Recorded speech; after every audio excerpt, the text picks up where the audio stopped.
la carta a los Romanos, capítulo 2. Por eso no tienes excusa, quien quiera que seas, tú que juzgas, pues juzgando a otros, a ti mismo te condenas, ya que obras esas mismas cosas, tú que juzgas. Y sabemos que el juicio de Dios es según verdad, contra los que obran semejantes cosas. ¿Y te figuras tú que juzgas a los que cometen tales cosas y las cometes tú mismo, que escaparás al juicio de Dios? ¿O desprecias tal vez sus riquezas de bondad, de paciencia y de longanimidad, sin reconocer que esa bondad de Dios te impulsa a la conversión? Palabra de Dios. Queridos hermanos, en este capítulo segundo de la carta a los Romanos, San Pablo pues nos va a hablar de los judíos. En el capítulo primero nos habló del pecado de los paganos, de los gentiles. Entre paréntesis, quiero explicar, porque algunos me lo han preguntado, que paganos y gentiles es lo mismo. Gentiles viene de gentes. ¿Qué gentes? Las gentes. Esos son los paganos, las gentes que andan por ahí. Y pagano viene de aldeano. Los aldeanos son los paganos. Pues también gente, esos que andan por ahí, significa lo mismo.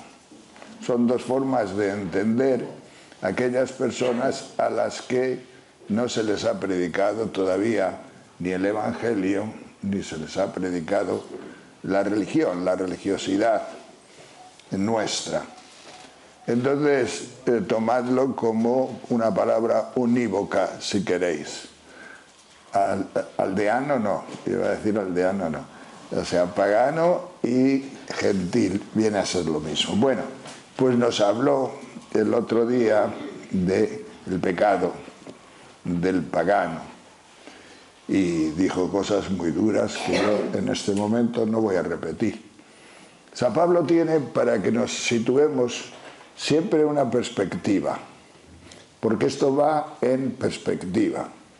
La perspectiva de San Pablo que quiere él a lo largo de la carta darnos a conocer es la justificación gratuita que recibimos por Jesucristo, que nos lo explicará en plenitud allá por el capítulo 6, 7, 8, pero antes nos va dando una serie de situaciones o notas que nos llevan a prepararnos y a entender esa justificación gratuita en su debido tiempo y con sus debidas condiciones. O sea, los paganos pues no están en situación de recibir esta justificación gratuita por Jesucristo. Están en el pecado, están fuera de la luz, están fuera de Dios, ni tienen a Dios siquiera, eran politeístas, no tienen un Dios monoteísta, un Dios al que puedan hacer referencia. Entonces, pues, no están en esa situación. Han querido hacer, porque el hombre siempre busca más, siempre busca el más allá, siempre busca la trascendencia de sí mismo, aunque sea una trascendencia en este mundo, pero siempre busca salir de lo poco que es. Y los griegos ya con los grandes hombres, los grandes pensadores que tuvieron, como Sócrates, Platón y Aristóteles, quisieron sacarnos de ese pecado, quisieron sacarnos de ese muermo en el que vivían los paganos, y entonces pues ya de alguna forma intuyeron lo que se llama la ética, es decir, un comportamiento que nos lleva a regular mediante virtudes, nos lleva a regular nuestros actos según la razón y según la ley natural. Y hicieron mucho esfuerzo, la verdad, pero no lograron superar tantas cosas. Entre otros, su esfuerzo llegó simplemente a lo siguiente, un poco a sentir que el que conoce ya es bueno. Simplemente por el hecho de conocer una virtud, ya la tienes. No habías descubierto todavía a los corruptos de ahora. No habían descubierto que se pueden tener grandes ideas, que se pueden tener grandes virtudes, grandes conocimientos, grandes cosas, y por debajo ser un taimado, un traidor, un corrupto, porque la dimensión del amor no llegaron a descubrirla prácticamente en nada.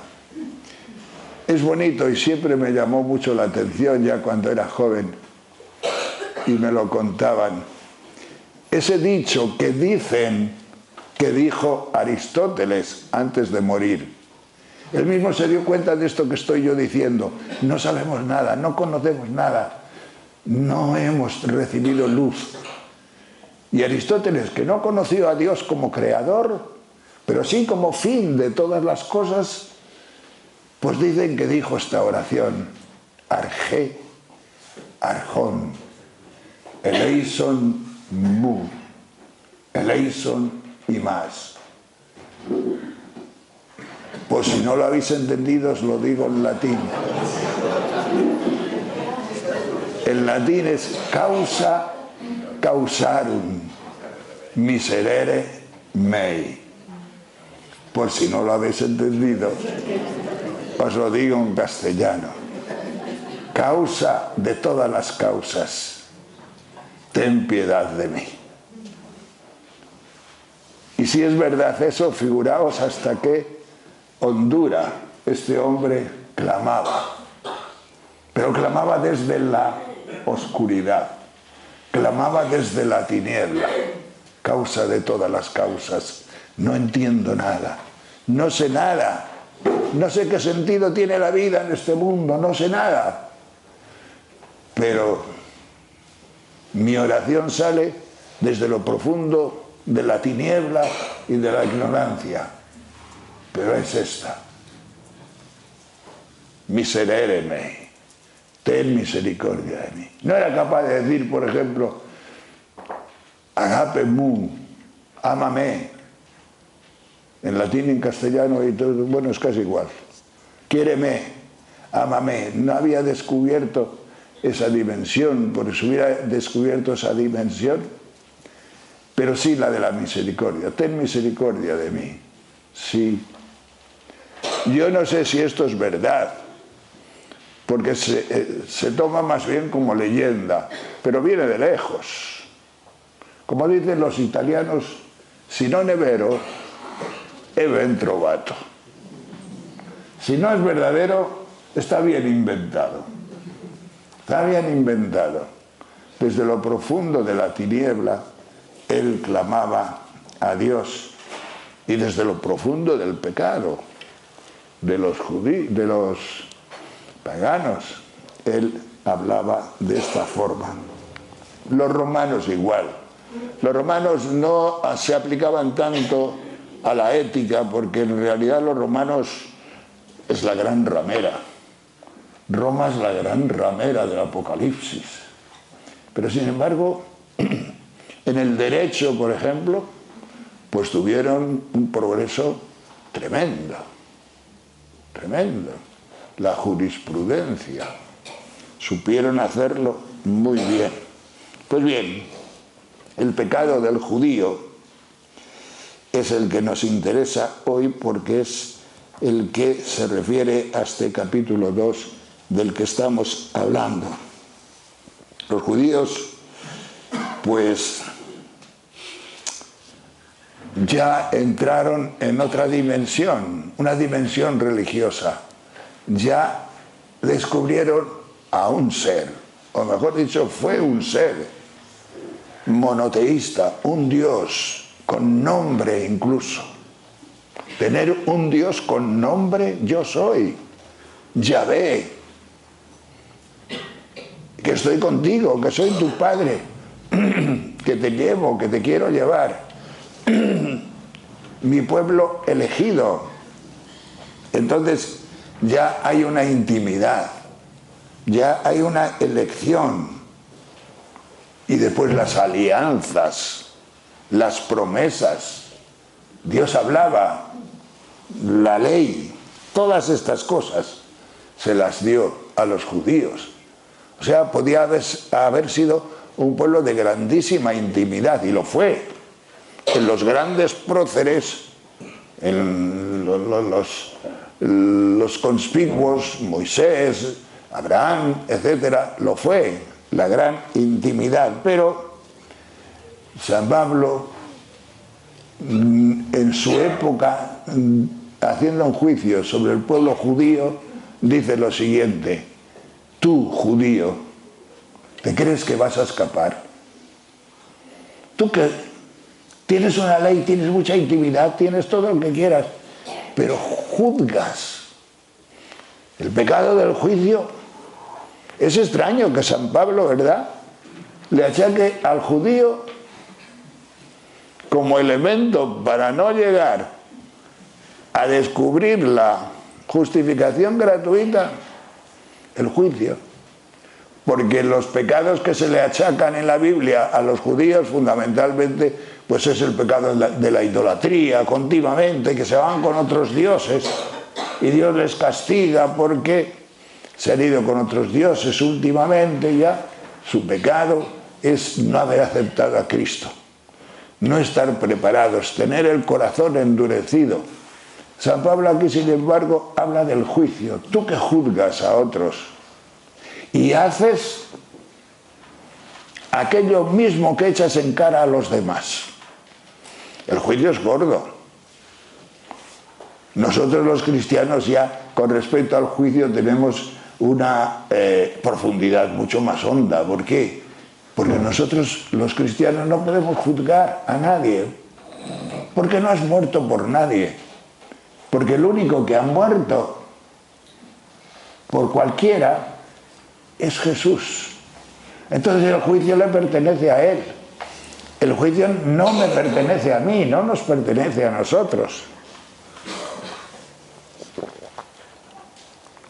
Pues es curioso cómo San Pablo se fija en eso.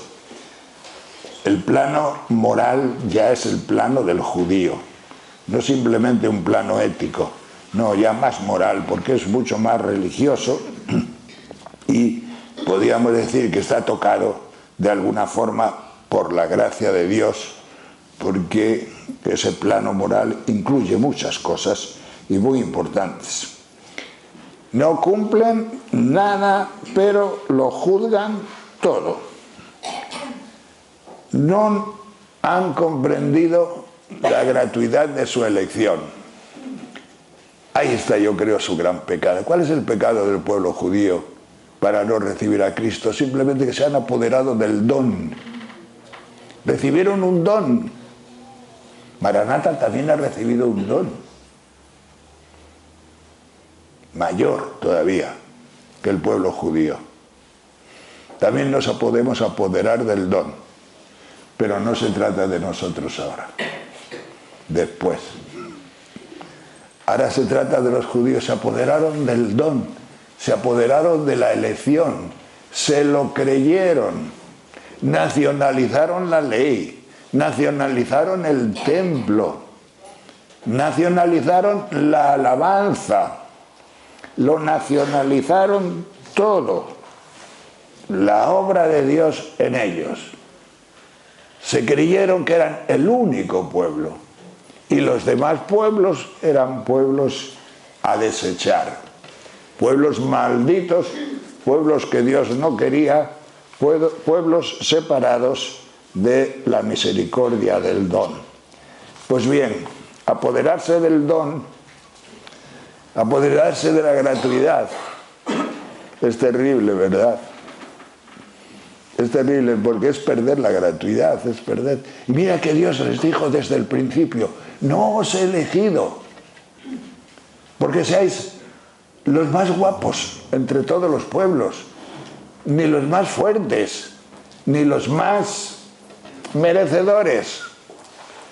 Por puro amor. He elegido por puro amor simplemente. Pero que no incluye ningún mérito de vuestra parte. Por puro amor mío, dice Dios. Os he elegido por eso. Pues no se acabaron de entender. O no acabaron de entenderlo. Ellos se creyeron que eran merecedores. Creyeron que eran elegidos por alguna razón. No como esos paganos. No como esas naciones.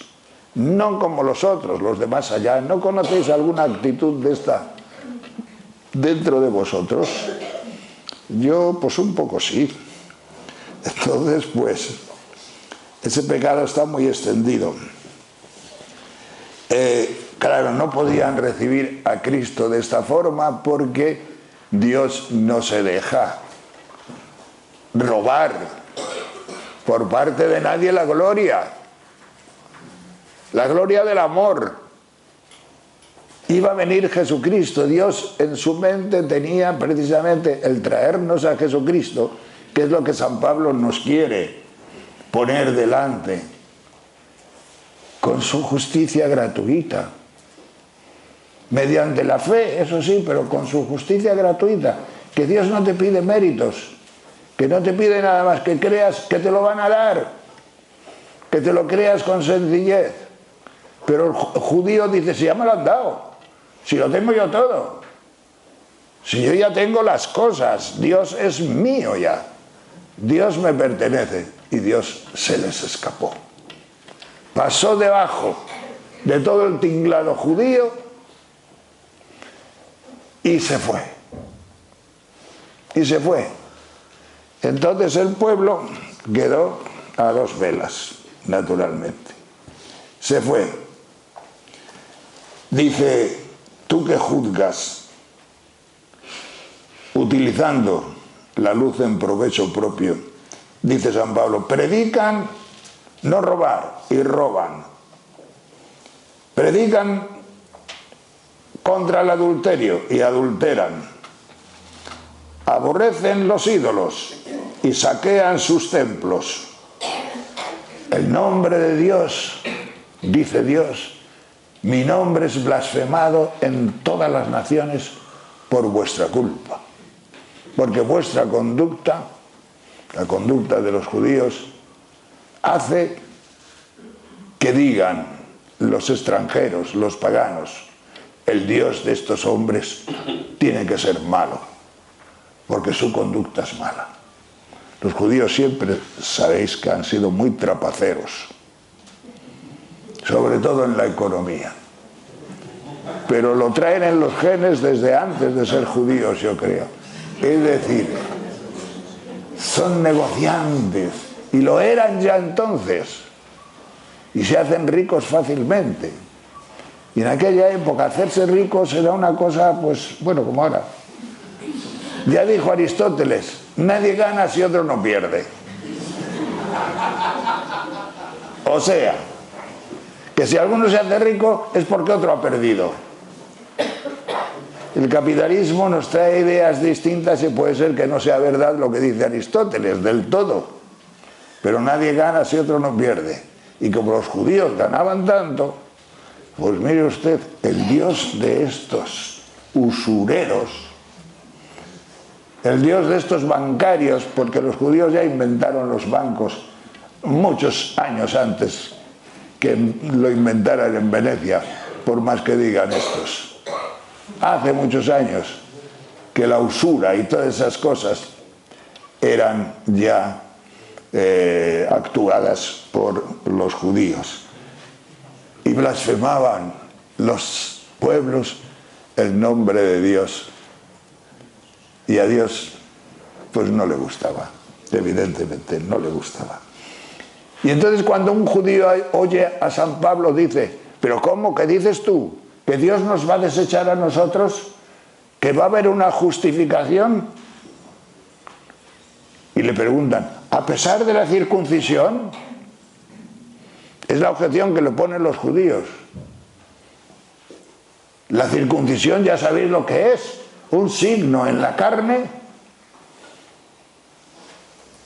la divisa, como hacen con las vacas, con las ovejas, con eso, que en la oreja les ponen un signo. Pertenecen a tal ganadería, pertenecen a los condes de Montenegro, que era la ganadería para la que trabajaba mi familia, los condes de Montenegro de Cáceres. Grandes rebaños de ovejas, grandes rebaños, que bajaban y subían a León veranos e inviernos, pero tenían su signo. Las orejas eran marcadas de una forma para que no se confundieran con las de la cabaña de Perales. Y en mi pueblo Tejerina, un pueblo pequeñito, había 4 cabañas, 4 rebaños de miles de ovejas cada rebaño. Entonces hay que poner el signo. Y los judíos tenían un signo también en la carne. No se les veía porque ya sabéis dónde se lo hacía. A las ovejas sí, se lo hacen, o a las vacas se lo hacen en la oreja. Y ahí pues se ve más fácilmente. A pesar de la circuncisión, sí, mire usted, dice San Pablo, es que la circuncisión, la importante es la del corazón.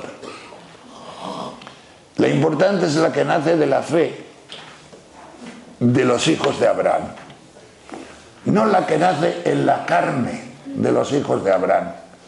Esos son signos que incluso vienen a hacer más grave tu pecado. Porque el pecado de un judío circuncidado, en nombre de Dios, pero sin cumplimientos ni de los mandamientos ni de la ley, hacen más grave todavía el pecado. ¿Por qué? Porque la ofensa al dueño de la ganadería, vamos a decirlo así, es mayor. Es mayor. Yo te daba mucho, yo te doy mucho. No hay dehesas como mis dehesas. No hay majaras como mis majaras. No hay campos como mis campos. No hay pastizales como mis pastizales. Pero tú los has despreciado. Sencillamente. Entonces, la circuncisión no te ha valido para nada, porque esa tiene que estar en el corazón. Y sigue el judío poniendo la objeción. A pesar de las promesas de Dios que hemos tenido, Dios nos va a desechar. Pero ¿cuántas alianzas ha hecho Dios con el pueblo de Israel? ¿Cuánta intimidad ha tenido? Mirad el Génesis, mirad el Éxodo con Moisés, que Dios varias veces quería destruirlo, pero Moisés logró que no destruyeran a ese pueblo. Alianzas, yo te mostraré mi favor, yo estaré contigo. Alianzas, alianzas, alianzas. ¿Cuál es la nueva y eterna alianza? La nueva y eterna alianza que estamos viviendo nosotros ya es después de justificados. Después de justificados en la sangre de Cristo. Esa será la nueva y eterna alianza. Vamos a pedirle a Dios que siempre la guardemos. Porque esa sí es alianza.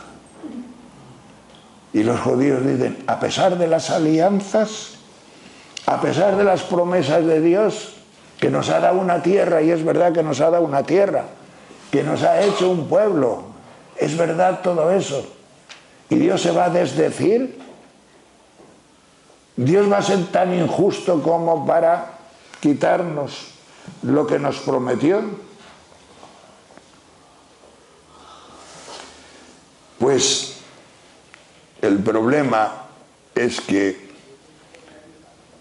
la amistad y la alianza, si no se cumple, es una traición, es un desdoro, es una falta no solamente de delicadeza con ese Dios que tanto les amaba, sino es pecado. Es un pecado. Y entonces pues no podía Dios de ninguna forma estar con ellos como ellos creían que tenían asegurada, pero no tenían asegurada la justificación gratuita. ¿Qué cosa? ¿Qué es lo que busca Dios? Lo que busca Dios es esto, la justificación gratuita en Jesucristo. Nadie se puede apoderar de Dios, nadie se puede apoderar del don de Dios. Tenemos que vivirlo desde la profunda humildad de Dios. Porque si no, pues hay un momento en Hechos de los Apóstoles, capítulo 18, 6, en que San Pablo visibiliza de alguna forma esto que estoy diciendo. Es en Corinto. Y San Pablo estaba predicando a Jesucristo, predicaba a Jesús a los judíos. Y decía que Jesús es el Mesías. Jesús es el Mesías. Pero los judíos le rechazaban. Los judíos se ponían contra él. Y se pusieron tanto, ya sabéis la historia de San Pablo, las palizas que le dieron y los acanteamientos, lo acanteaban por menos de nada, lo lapidaban. Pues San Pablo ya, en un momento dado, se rasgó las vestiduras y dijo: me siento libre de vuestra sangre. ¿Qué quiere decir? Me siento libre de vuestra tradición. Me siento libre del pueblo judío. Me siento libre de las promesas. Me siento libre de la circuncisión. Me siento libre absolutamente de todo. Allá, y se sacudió el polvo de sus zapatos y dijo: de ahora en adelante me dirigiré a los gentiles. De ahora en adelante voy a predicar a los paganos nada más, porque vosotros os habéis hecho totalmente indignos de la gracia de Dios, de la gloria de Dios manifestada ya en Jesucristo. Es un momento duro este, es una situación que, mira, San Lucas nos lo ha transmitido en los Hechos de los Apóstoles. En ese momento San Pablo se desenamoró. Y desenamorarse es una pérdida muy grave. Cuando yo estaba de párroco aquí en Peñalver, pues había una chica que hizo la confirmación y me enteré varios años más tarde por su madre que se iba a casar. Pero se iba a casar, la madre era filipina y el padre de aquí. Se iba a casar con un magnate americano, judío, pero de altos vuelos, porque iba a asistir el presidente de la República a la boda. Y bueno, pues vale. Pero al cabo de unos meses yo me encuentro a la chica por aquí. Digo: pero tú no eres una doña, pero tú, todo lo que me contó tu madre, dice, es verdad. ¿Qué le había sucedido? Pues le había sucedido una cosa, y es que antes de la boda la preparaban 3 meses para la boda judía. Y en esa preparación hubo un momento parecido al de San Pablo, en que no pudo con él. Y ese momento fue cuando le exigieron renegar de Jesucristo. Le exigieron a la chica renegar de Jesucristo. No pudo con ella. Después me lo contaba a mí y me decía la palabra que yo acabo de pronunciar. Me desenamoré. Totalmente me desenamoré de ese hombre. ¿Y qué hizo? Bajó cuerda, sin que nadie se enterara, se fue al aeropuerto, cogió un avión para España y si te vi no me acuerdo. Él vino después a España, en Navidad. Nadie te obligará a nada. Él vino a pedir perdón, a congraciarse, a decir que nadie... Pero ya era tarde. Ya era tarde. Ya se casó con otro, ya tiene 2 niños muy monos, ya se casó tarde. Pero la palabra me desenamoré en un segundo. Y después me decía ella, yo lo atribuyo a la confirmación, porque yo no tengo esas fuerzas. Yo no tengo de ninguna forma esa fuerza. Yo lo atribuyo a la confirmación. Pues San Pablo también, mucho antes se desenamoró. Y decir que San Pablo se desenamoró de su pueblo, el pueblo de la alianza, el pueblo de... ¿verdad? Qué duro parece esto. Pero en adelante se dirigió a los gentiles, a los paganos, a nosotros. Por eso estamos aquí. Y además lo consideró como el gran misterio escondido de los siglos, que también los paganos serían dignos del misterio de Dios. Y el misterio de Dios, pues, ha venido por Jesucristo. Pues bien, hermanos, ahora yo no estoy simplemente contando una historia pasada. Ahora llegamos ya a la parte final, y la parte final, pues yo la puedo titular algo así como ¿y el pecado del cristiano? Porque nosotros somos cristianos. ¿Y cómo somos cristianos de nosotros? Pero si somos paganos, si somos aldeanos. Pero hay algunos de todos los que estáis aquí que no vengáis de la aldea. Algunos, no digo vosotros, pero vuestros padres o abuelos o tatarabuelos, eso, algunos no vienen de la aldea. No somos todos aldeanos, no somos todos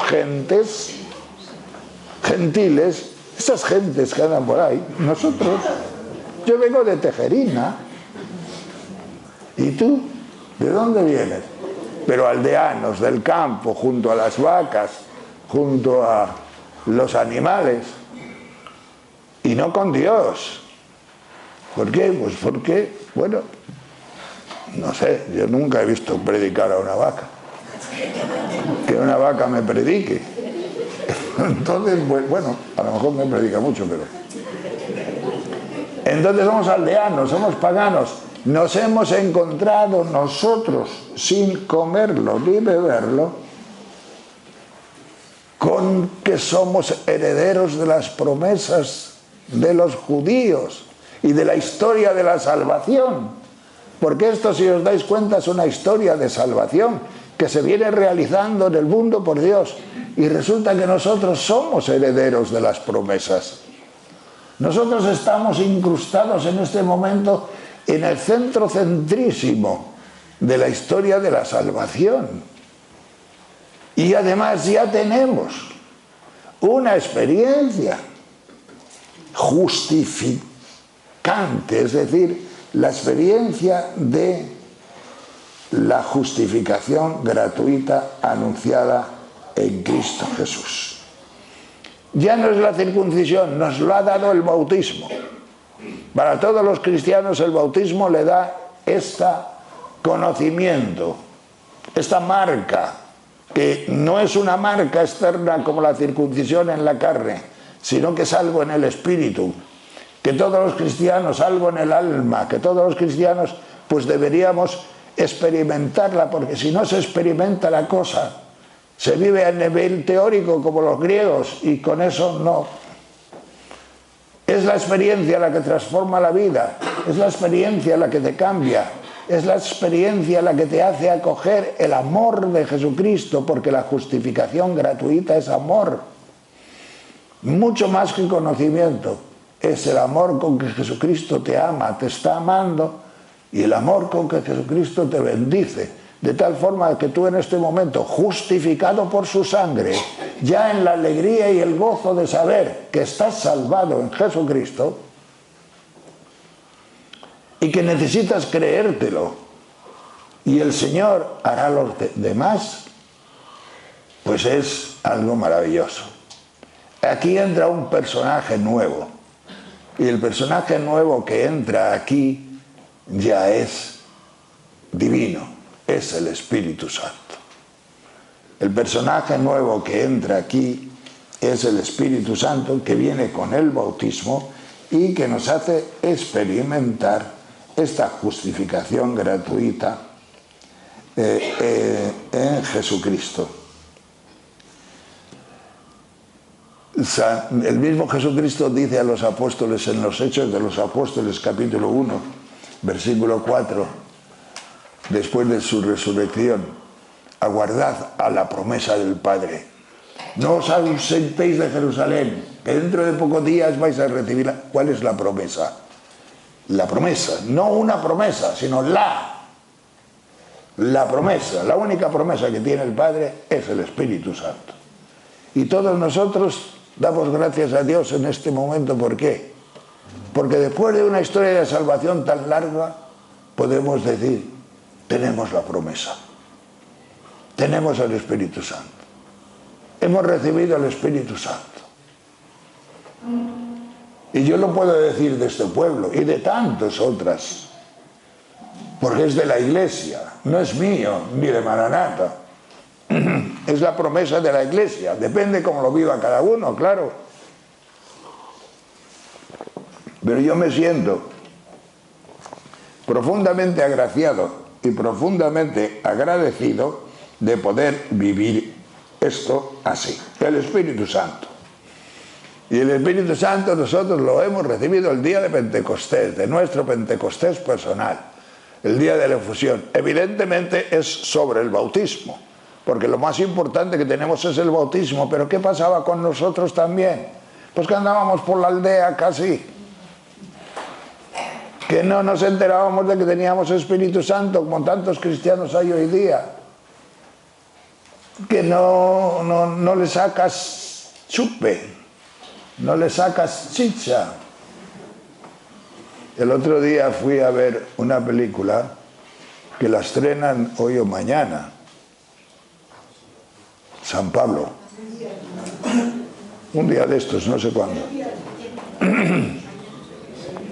Y yo fui a verla de un pase de esos de invitados, y iba con una chica de aquí de Maranata, y al salir ella, yo le decía que me había gustado, a mí me ha gustado, pero ella, que era la que conducía, no hacía nada más que decirme: